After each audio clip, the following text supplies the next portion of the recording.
Maya Joha.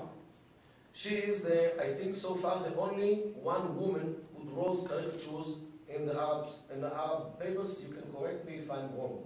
The only woman. Many men do draw caricatures, but she's the only female who does it. She lives in Gaza, and I can talk about her because the CNN made a whole footage about me, myself, and her, what we have, like exchange of emails. Now, she is a very religious Muslim. She covers, of course, her head, but she also covers her hands. Because although the Prophet Muhammad allowed a woman to expose her palms, she covers her palms. She's very, very modest woman, and yet she was corresponding with me. Of course, she didn't like me, and her drawings actually are being reproduced in many Arab newspapers as such a vociferous drawings against Israel. I think she belongs to Hamas.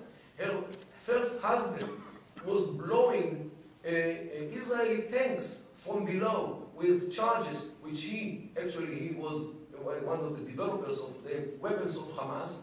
Her second husband was sick and died, Allah yarhamu. And she's today, I don't know if she's married the third time, but definitely she's one of the media jihad, which is waged against Israel. Yet, she and I had for some years some correspondence of emails. Of course, she didn't like to Islamize me. I didn't like to put her to Judaism. But yet, we had a normal, I would say, dignifying exchange. I can expose her name only because the CNN did it before me. So you have good lines of communication. This is a good way how to show how people who are so remote in their political approach, in their minds and whatever, can correspond through the other means. One last question for me, and I'll start with you, Dr. Kedar. Are Israel's sins, its perceived sins, overblown and fairly or unfairly reported by the international media? In some cases, yes.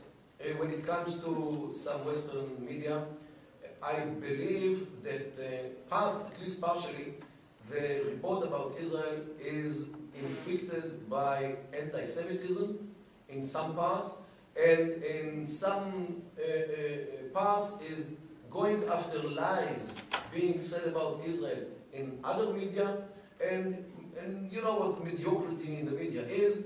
Somebody who spends 2 days in Cairo becomes an expert, especially in the American media. Somebody who... I'm not trying to be funny. This is unfortunately the issue, and this is why it's so easy to vilify Israel. Nobody, look, everybody blamed Israel for what Israel did in Gaza 2 years ago. I don't remember anybody who reported so widely about the missiles which were falling onto Israel for 8 consecutive years prior to this action. I'm not so sure that people in Detroit will allow even one missile to fall on Detroit, and they will tolerate it. So why should Israel tolerate a rain of missiles fall on Sderot or on Ashkelon? Why? What would he do to them? Mr. Siblani, same question. Unless Detroit occupy part of Gaza, then we probably expect some rockets. We went out of Gaza throughout 2005, and we don't have there la naka wa la jamal. Not a camel and not a female camel. Israel treated unfairly in the international media, or are the Palestinians mistreated by the internet? I think that there is a... Now, you know, he talked about anti-Semitism. Of course, it does exist. Anti-Semitism, anti-Arabs, of course exists.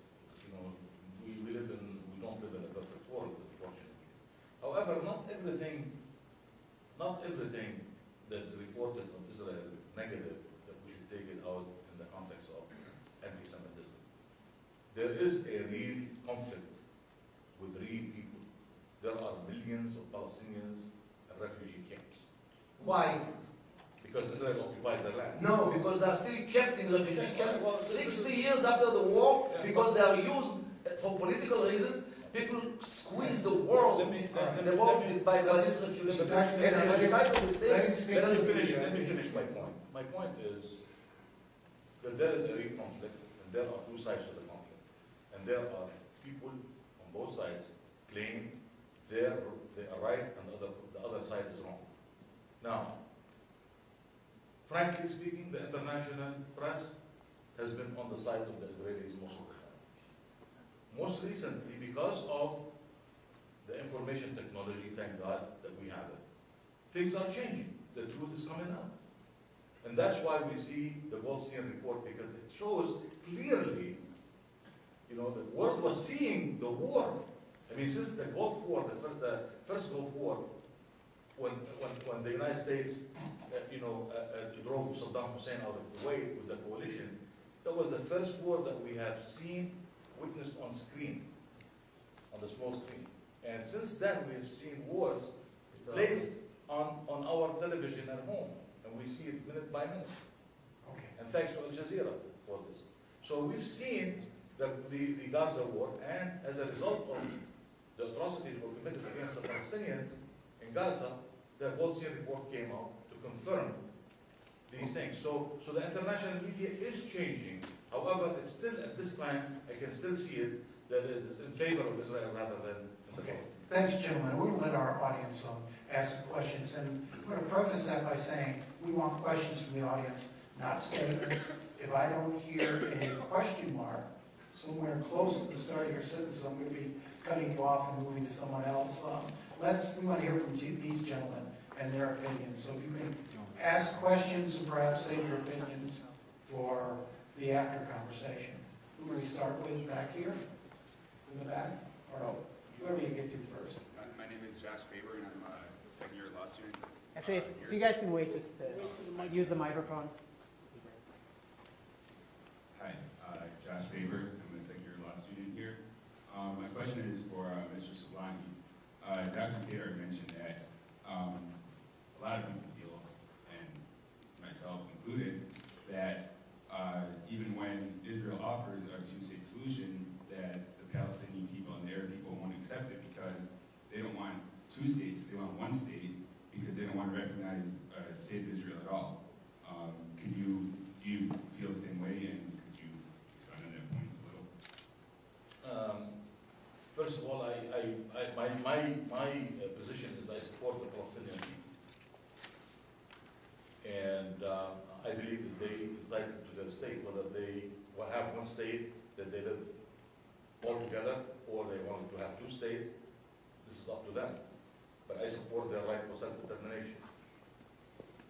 To answer your question, I did support 1993, the two-state solution. And I was part into the negotiation, small part. And also later on, I met with Yasser Arafat in 1986. And I argued with him the points about Israel. We had delegation of Jews and Arabs from the United States that they went there and met with them in 1987 and in 1988. And we encouraged the recognition of Israel and trying to accept the state solution. In 1993, we thought that we have reached through the Oslo Accord to a beginning to two-state solution. Now, in 2011, it seems like it is impossible to have a two-state solution because Israel continues to build settlements, and therefore they have made it very impossible to create a Palestinian state on the occupied land, which is the West Bank and Gaza.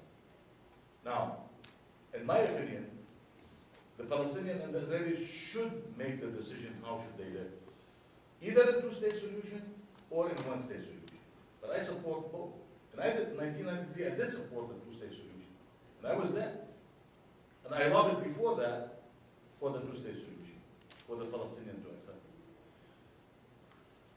I have a question for Mr. Siblani. My name is Ryan Fishman. I'm a first-year law student, but in undergrad I studied journalism and Middle Eastern studies, so I wouldn't call myself an expert, but an understanding here in this issue.